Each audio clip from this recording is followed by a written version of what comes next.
the top dog, we at the top level. I'm a rebel, line up cause I'm a top rebel. Look in my eyes, this is my time. Step up, rise up, fight first, bring it on.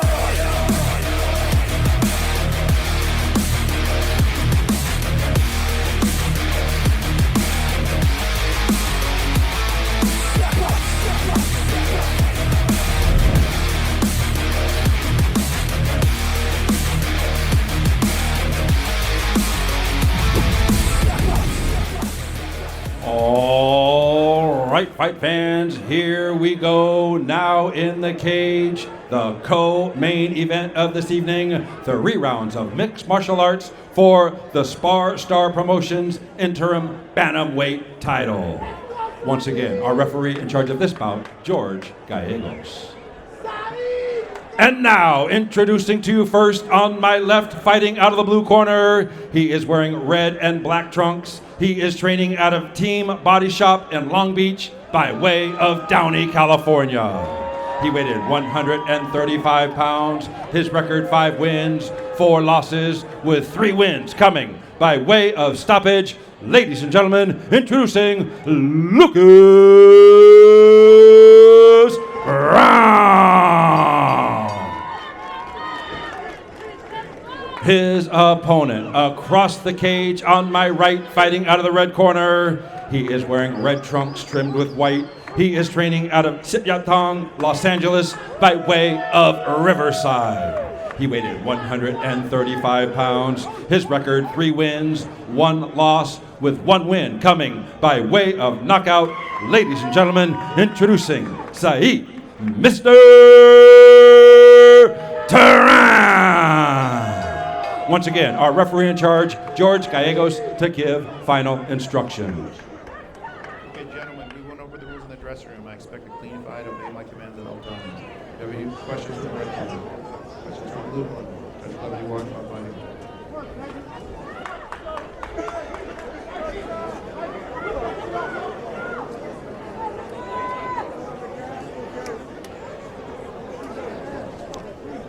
Two fights left, Raf. You ready for this one?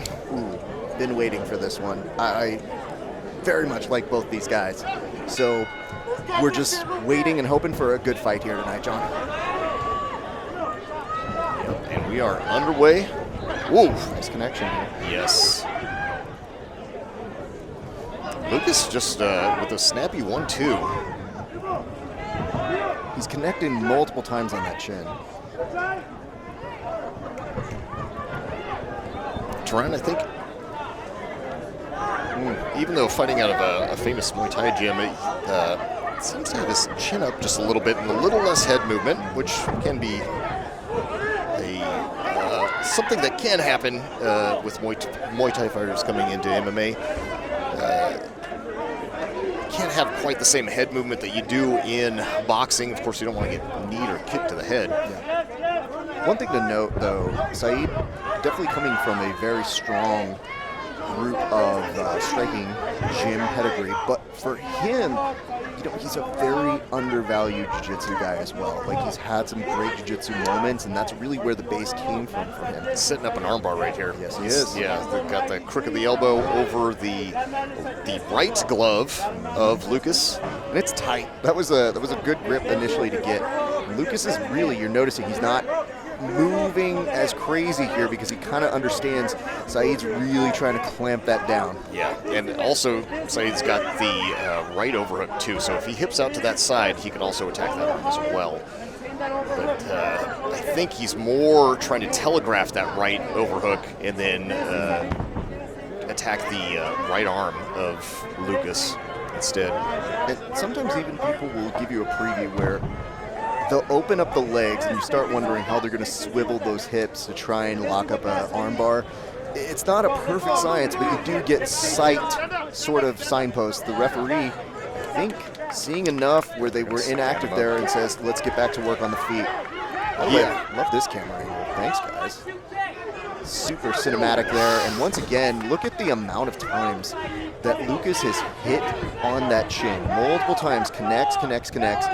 And if you are Zain, you know, part of that is just slightly leaving yourself out there. He's finding his way either through the guard or Saeed's just maybe not slipping enough. Nice. Good kick there by Saeed. Now starting to feel way more comfortable throwing a few of those kicks that keep him at bay because Lucas is looking for that takedown. And he's gotten it before, but this time, while he doesn't fully stop, he does have a guillotine. He put himself in the wrong place for the guillotine defense, though. But I think his head popped out. Did it pop out? Oh, it did. wow. I think it slowly did, so it may still work in his favor. But go back to that arm. Look at that arm that he's clamping down again on John.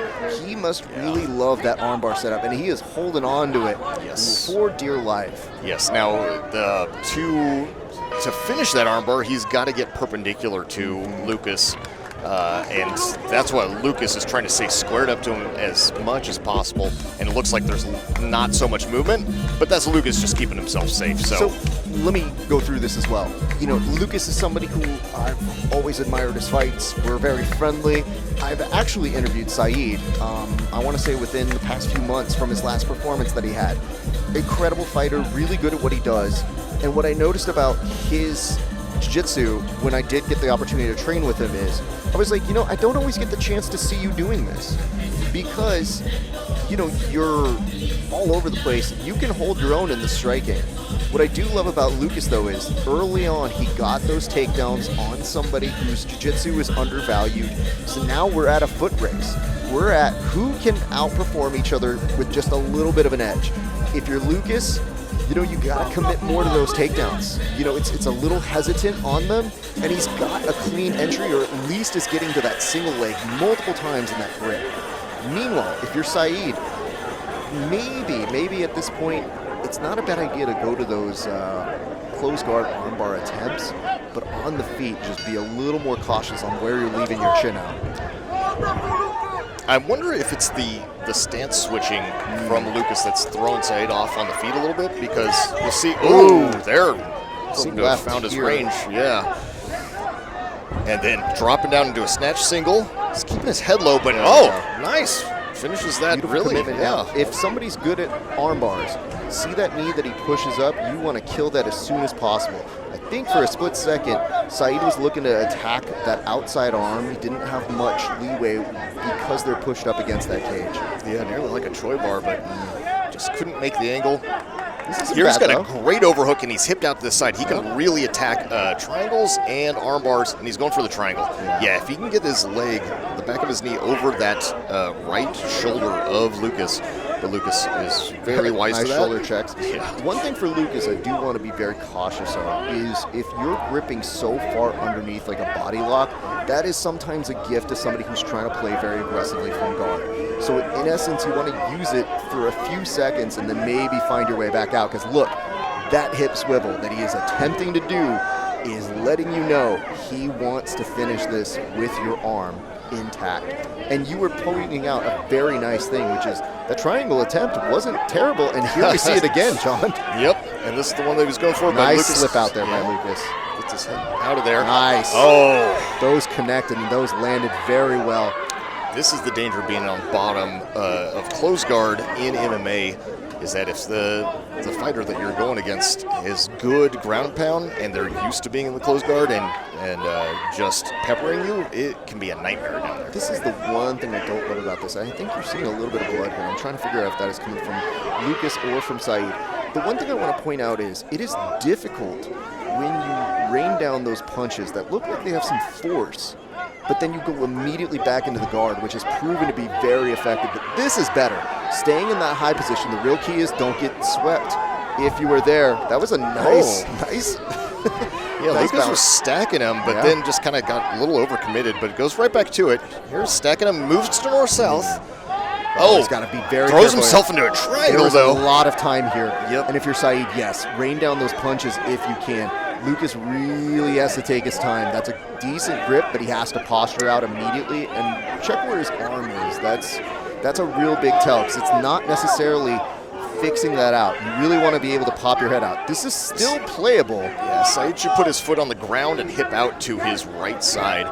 Then he'll be able to free that foot and then lock up a real triangle. But staying on his right side here. Yeah, here we go. That's nice. That's good. The thing I would point out, though, look, he's bleeding from the mouth here. That's what I was looking at. But this is aggressive. This is a very good play for a jiu-jitsu person. If you're trying to get that triangle and you can't get it, you get a few seconds, throw those hammer fists from inside of your guard.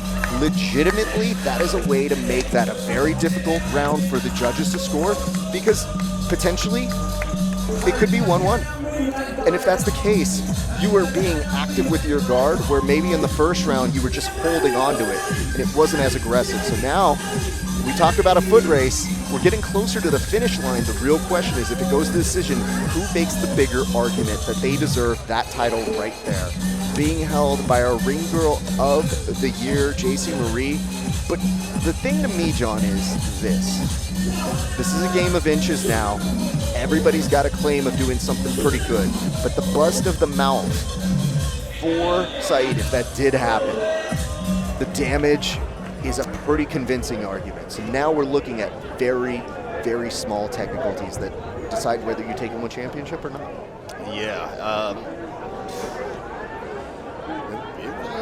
Lucas looked like he was taking some deep breaths in between the round, but now he looks very fresh. So his breathing seems to be breath work. Yeah, Get seems to one be in. on point. Oh, that's yeah. nice. Good hug there. Yep. Oh, and now they're just going for it. Last round, so they're just gonna try to win this decisively. I mean, nobody really wants to take home a decision win. And again on the chin. Now Saeed really starting to connect, but Lucas fires right back and goes for that head outside. And He's down back into a guillotine again, but this is loose. He can pop his head out. Yep, Saeed needs to get on his other hip, on his left hip here. If he can get to that opposite side, much higher finishing rate. Now he's going to the right side. Interesting. He's going to pop back out. But He's look, going for that triangle again. Just like clockwork, right arm overhook.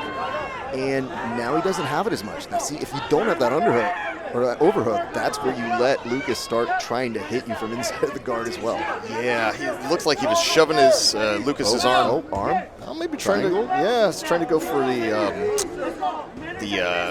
top lock. Yeah. This is the right move by Lucas to get your posture up. The more that you can posture on up, the less likely you're going to get sucked into that triangle or that arm bar. And really, he does have an arm in, so now it is difficult. It's not impossible to finish here, but you're going to notice, you're going to see him kind of lift out. This is a big opportunity for Lucas. If he doesn't want to indulge, the pass is solid. It's a good start. He really, I think. Is that up kick to the face? I think so. And I like Lucas was headed Saeed down wants for a to second. end this round standing up. So 120 left to go. It's a close fight. Over to the side. Hop. Let's see if Lucas changes stances. Nice work there by Saeed, who I think was looking at an opportunity. Has Lucas up against the cage. Good right hand. Swats him with that right. It's now a shootout here, John. The last minute of title fight between these two gentlemen. It's inches, and man, ducks down for that single again. Can't hold it.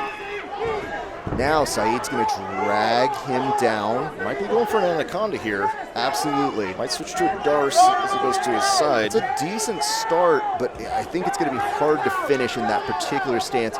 Underhook, I do like that. Oh, Lucas looked like he was going for deep half. He was, I think, for a split second, but that underhook kind of locked them together into that position. Was maybe thinking about a lockdown here, now trying to get over to his side.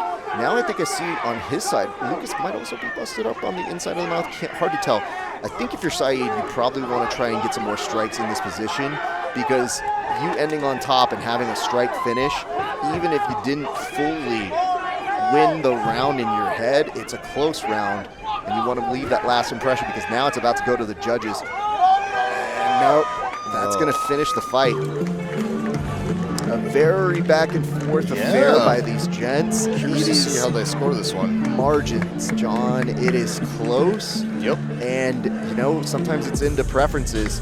As Lucas goes to climb the cage, I mean, we will see who pulls away with this. And just to remind you guys, we have one more title fight after this, so you don't want to go anywhere.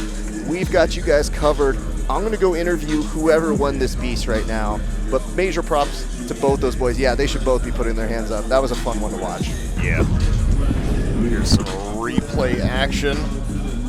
This is, yeah, Lucas nearly DDT'd himself there and was able to get out of that arm-in guillotine, and here just landed some punches from the close guard. Oh, that was a good one. Nice and clean for Lucas on top. Yeah, he was able to get his hands on the face of Saeed multiple times from that close guard position. Here, double unders. Yeah, it was a scrappy fight. I felt like Saeed started to finally figure out the timing and the patterns of Lucas, but it was maybe 1.5 to 2 rounds in, so it might have been too little, too late. But we'll see what the judges had to say about it.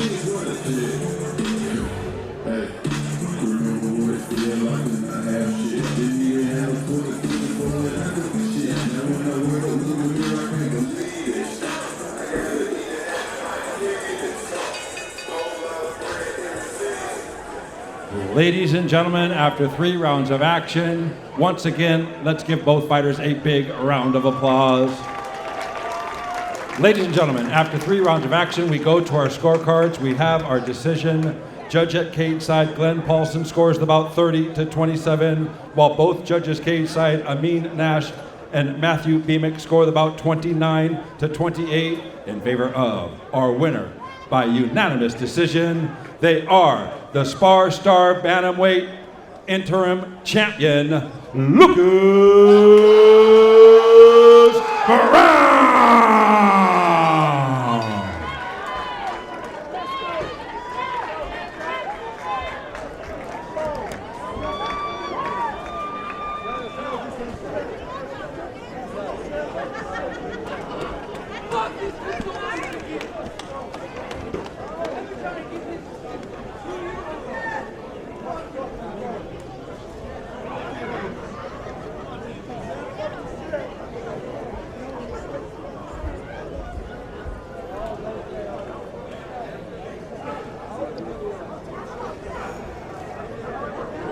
All right, Lucas, I know there's a lot of celebrating to do.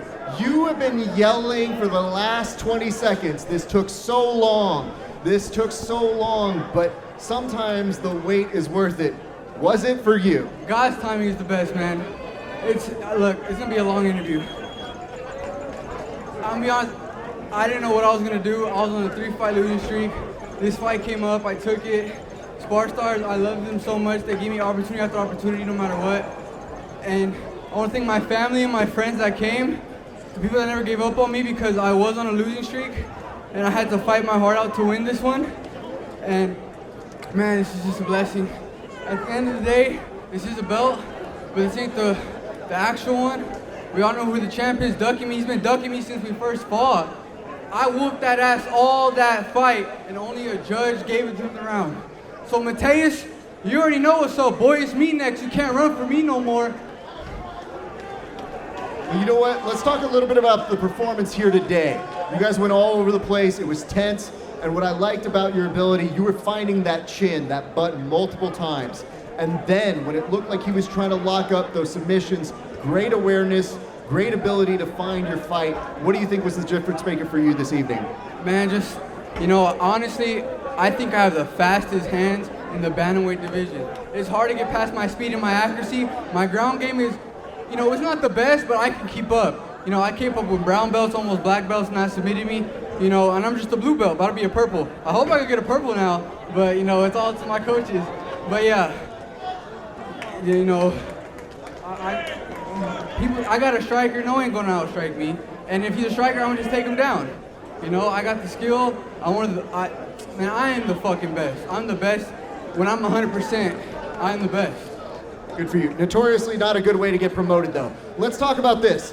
I'm very excited for what is coming up in your future, and I want to make sure before we see you back, I'm sure in the cage here with us, what I want for you to do, this is your camera right now. Talk to the people who never gave up on you. Talk to the people who have been in your corner and who showed out for you tonight. Don't ever give up on yourself. I had so many people doubting And, you know, when I started, people were doubting, and when I started losing, people were doubting, but I never give up on myself because I know who I am and I know what I can do. Don't ever let someone tell you what you can and can't do. This is for the little kids out there. This is for people that can't, you know, the people that you're blessed to walk, to see, to hear. Those are blessings that people take for granted every day. And I thank God every day that I can wake up and be able to do all those things and do what I do best and do what I love. Thank you. Well, champ, go enjoy your night. Congratulations to you. You've deserved this. And you know what? It's because you didn't quit on yourself. You owe it to yourself to celebrate tonight. Ladies and gentlemen, give it up for your new champ, Lucas Brown.